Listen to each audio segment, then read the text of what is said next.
Hi అండి. అందరికీ నమస్కారం. Welcome to my channel. ఈ వీడియోలో ప్రభుత్వ పెన్షనర్స్ అందరికీ అతి ముఖ్యమైన తాజా సమాచారం అయితే అందింది.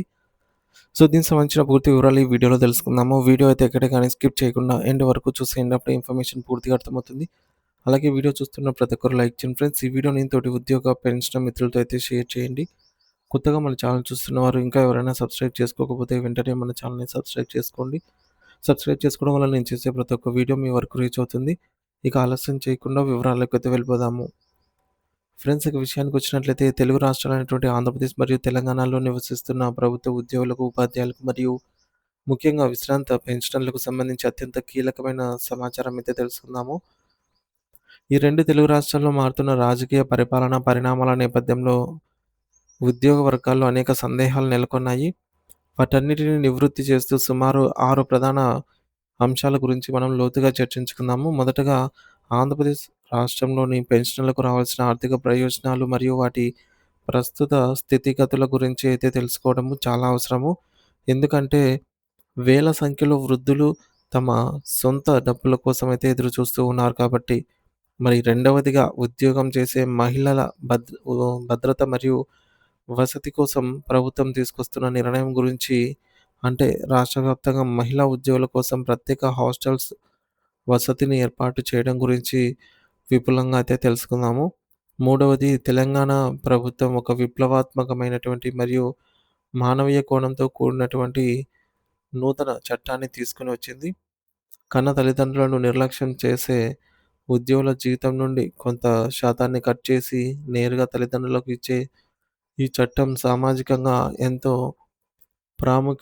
అయితే సంతరించుకుంది. ఇక నాలుగవ అంశంగా ఆంధ్రప్రదేశ్‌లో మెడికల్ రియంబర్స్‌మెంట్ ప్రక్రియలో జరుగుతున్న భారీ మార్పులు. అంటే కాగితపు రహితంగా ఆన్‌లైన్ సాఫ్ట్‌వేర్ ద్వారా బిల్లుల చెల్లింపుల గురించి చర్చించుకుందాము. సో, ఐదవది ఏపీలోని ప్రభుత్వ రంగ సంస్థలు మరియు గురుకులాల్లో పనిచేసే వేలాది మంది ఉద్యోగుల పదవీ విరమణ వయస్సు 60 నుండి 62 ఏళ్లకు పెంచుతూ తీసుకున్నటువంటి నిర్ణయం వారి జీవితాల్లో ఎటువంటి మార్పులు తెస్తుందో చూద్దాము. చివరగా తెలంగాణ హైకోర్టు పెన్షనర్ల బకాయిల విషయంలో ఇచ్చిన సంచలన తీర్పు ఏప్రిల్ 9వ తేదీ లోపల చెల్లింపులు పూర్తి చేయాలన్న ఆదేశం ఎవరికి వర్తిస్తుందనే దానిపైన స్పష్టత అయితే ఇస్తాను. ఈ విషయాలన్నీ కూడా ఎంతో లోతైనవి కాబట్టి ఎక్కడ కూడా స్కిప్ చేయకుండా చివరి వరకైతే వీడియోని చూసేయండి. ఎందుకంటే ప్రతి ఒక్క అప్డేట్ కూడా ఇంపార్టెంట్.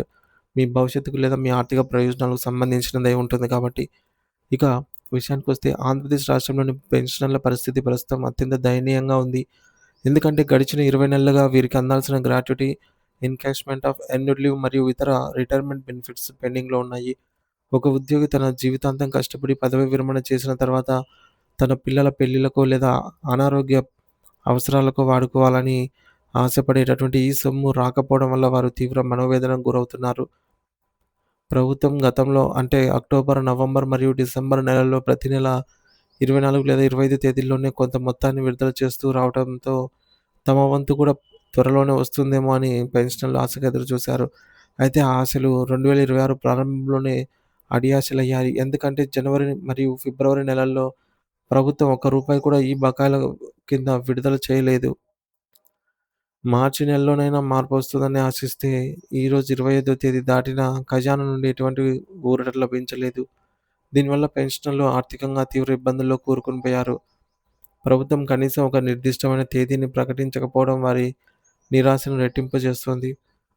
కొంతమంది బాధితులు న్యాయస్థానాలను ఆశ్రయించగా 3 నెలల్లోపు బకాయిలు చెల్లించాలని కోర్టు ఆదేశించిన విధుల నిధుల కొరత సాకుతో ప్రభుత్వాలు వాటిని అమలు చేయటం లేదు.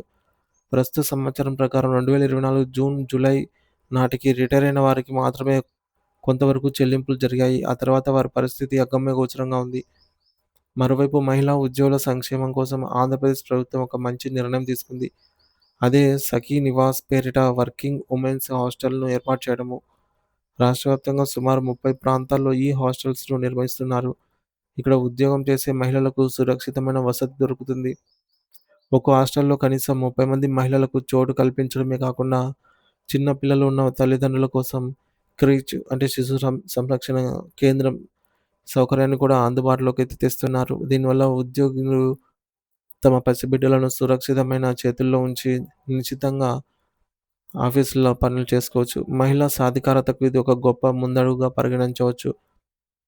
ఇక తెలంగాణ ప్రభుత్వం ప్రవేశపెట్టిన Telangana employees accountability and monitoring of parental support act 2026 ఒక చారిత్రాత్మక చట్టం. వృద్ధాప్యంలో కన్నవారిని భారంగా భావించిన రోడ్డున పడేసే ధోరణి పెరుగుతున్న నేపథ్యంలో ప్రభుత్వం మరియు ప్రైవేటు ఉద్యోగులకు అలాగే ప్రజాప్రతినిధులకు ఈ చట్టం ఒక హెచ్చరిక లాంటిది. తల్లిదండ్రులను సరిగ్గా చూసుకోని పక్షంలో సదరు ఉద్యోగి జీతంలో 15% లేదా గరిష్టంగా రూ. 10,000 నేరుగా వారి తల్లిదండ్రుల ఖాతాల్లోకి వెళ్ళేలాగా ఈ బిల్లునైతే రూపొందించారు. కన్నవారికి భరోసా కల్పించడం అనేది కేవలం నైతిక బాధ్యత మాత్రమే కాదు. ఇకపై అది చట్టపరమైన బాధ్యత అని కూడా తెలంగాణ సర్కారు స్పష్టం చేసింది. ఆంధ్రప్రదేశ్‌లో మెడికల్ రియంబర్స్‌మెంట్ ప్రక్రియలో పారదర్శకత తీసుకురావడానికి ప్రభుత్వం ఒక కొత్త సాఫ్ట్‌వేర్‌ను సిద్ధం చేస్తోంది. ఇప్పటివరకు బిల్లులు ఒక ఆఫీస్ నుండి మరొక ఆఫీస్‌కు భౌతికంగా తిరగటం వల్ల తీవ్ర జాప్యం అయితే జరిగేది. ఇప్పుడు ఆ పరిస్థితి అనేది మారుతోంది. ఆసుపత్రి నుండి డిశ్చార్జ్ అయిన వెంటనే బిల్లులు నేరుగా ఎన్టీఆర్ వైద్య సేవ ట్రస్ట్‌కు ఆన్‌లైన్‌లో వెళ్తాయి. అక్కడ పరిశీలన పూర్తయిన తర్వాత ఆయా శాఖాధిపతుల హెచ్ఓడి ఆమోదం కోసం పంపిస్తారు. జిల్లా స్థాయిలో రూ. 50,000 లోపు ఉంటే బిల్లులను వేగంగా క్లియర్ చేసే అధికారాన్ని కూడా ఆన్‌లైన్ పరిధిలోకి తెచ్చారన్నమాట. ఈ ప్రక్రియ ఏప్రిల్ 30 నాటికి పూర్తి కావాలని లక్ష్యంగా పెట్టుకున్నారు. బహుశా మే నెల నుండి ఉద్యోగులు ఆన్‌లైన్ ద్వారానే తమ వైద్య ఖర్చుల డబ్బును సులభంగా పొందవచ్చు. ఇక ఏపీలోని కార్పొరేషన్లు, ప్రభుత్వ రంగ సంస్థలు మరియు గురుకులాల్లో పనిచేసే ఉద్యోగులకు ఒక తీపి కబురును అందించి వారి పదవీ విరమణ వయసును 60 నుండి 62 ఏళ్లకు పెంచేందుకు మంత్రివర్గ ఉపసంఘం అంగీకరించింది. గతంలో 2022లో సాధారణ ప్రభుత్వ ఉద్యోగుల వయసు పెంచినప్పుడు ఈ కార్పొరేషన్ ఉద్యోగులను విస్మరించారు. కానీ ఇప్పుడు ఆ లోటును భర్తీ చేస్తున్నారు. దీనివల్ల దాదాపు 50 కార్పొరేషన్లలో ఉన్న 10,000 మంది ఉద్యోగులకు లబ్ధి చేకూరుతుంది. ముఖ్యమైన విషయం ఏమిటంటే ఈ యొక్క నిర్ణయాన్ని జనవరి 1, 2022 నుండి అమల్లోకి తెస్తున్నారు. దీనివల్ల అప్పటి నుండి ఇప్పటి వరకు రిటైర్ అయిన వారికి నోషనల్ ప్రయోజనాలు అందుతాయి. అంటే వారి పెన్షన్ పెరుగుతుంది. ఒకవేళ ఎవరైనా 62 ఏళ్ల లోపు ఉండి రిటైర్ అయ్యి ఉంటే వారిని తిరిగి విధుల్లోకి తీసుకునే అవకాశం కూడా ఉంది. ఇది ఉద్యోగ సంఘాల సుదీర్ఘ పోరాట ఫలితంగా లభించిన విజయం. చివరగా తెలంగాణ హైకోర్టు ఇచ్చినటువంటి ఒక కీలకమైన ఆదేశం గురించి చర్చించుకుందాము. ఏప్రిల్ 9వ తేదీలోగా పెన్షనర్లకు రావాల్సిన బకాయిలను చెల్లించాలనైతే సెక్రటరీని కోర్టు ఆదేశించింది. అయితే ఇది రాష్ట్రంలోని పెన్షనర్స్ అందరికీ వర్తిస్తుందని చాలామంది పొరపడుతున్నారు. కానీ వాస్తవం వేరు. ఎవరైతే తమకు రావాల్సిన బెనిఫిట్స్ అందటం లేదని గతంలో కోర్టుకు వెళ్లి కోర్టు తీర్పు ఇచ్చినా సరే ప్రభుత్వం అమలు చేయలేదని కంటెంప్ట్ ఆఫ్ కోర్టు ధిక్కరణ కేసు వేశారో వారికి మాత్రమే ఇది వర్తిస్తుంది. మొత్తం 3,656 మంది కోర్టుకు వెళ్ళగా అందులో 1,056 మంది చెల్లింపులు జరిగాయని ప్రభుత్వం తెలిపింది. మిగతా 2,000 మందికి కంటెంప్ట్ ఆఫ్ పిటిషన్‌లు మాత్రము ఏప్రిల్ 9 లోపల అన్ని రకాల బెనిఫిట్స్ అనగా గ్రాట్యుటీ, కమ్యుటేషన్ మొదలైనవి చెల్లించి తీరాల్సిందే అని హైకోర్టు అత్యంత కఠినమైన ఆదేశాలను జారీ చేసింది. ఇది అందరికీ వర్తించకపోయినా కోర్టు తీసుకున్న ఈ కఠిన నిర్ణయం భవిష్యత్తులో మిగిలిన వారందరికీ కూడా మార్గదర్శకంగా మారుతుంది అనైతే ఆశించవచ్చు.